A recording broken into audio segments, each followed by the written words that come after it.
ধুমধাম করে পালিত হলো হনুমান জয়ন্তী।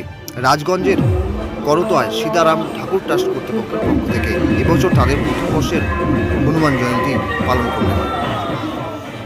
এদিন পুজোর পাশাপাশি মন্দিরে আসা ভক্তদের খিচুড়ি প্রসাদ বিতরণ করেন।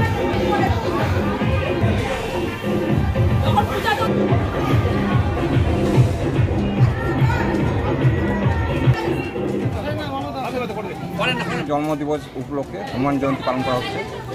আমাদের করতোয়া সীতারাম ঠাকুর পঞ্চমুখী হনুমান যে মন্দির আছে সেখানে আমাদের পূজাটা পালন করলাম বলি এবং জয় সীতারাম বাবা।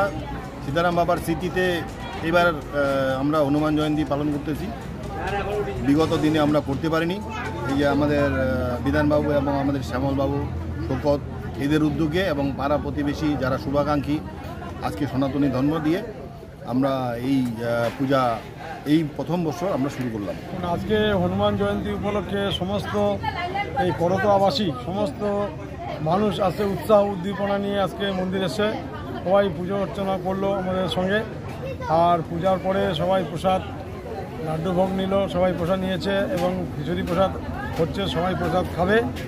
আর সমস্ত মানুষের মধ্যে একটা জাগরণ সৃষ্টি হচ্ছে, যে জাগরণ যে হিন্দু চেতনা আজকে মানুষের মধ্যে পৌঁছে গেছে। প্রত্যেকটা মানুষ চাচ্ছে যে মানুষের মধ্যে এই ভ্রাতৃত্ববোধ, একতা এবং সনাতনীপন্থীরা সমস্ত একজোট হয়ে আজকে হনুমান মন্দিরে, করতোয়া হনুমান মন্দিরে সবাই মিলিত হয়ে একসঙ্গে মিলিতভাবে যে পুজো হলো তার একটা আলাদা শক্তি সমস্ত মানুষের মধ্যে বিরাজ করছে।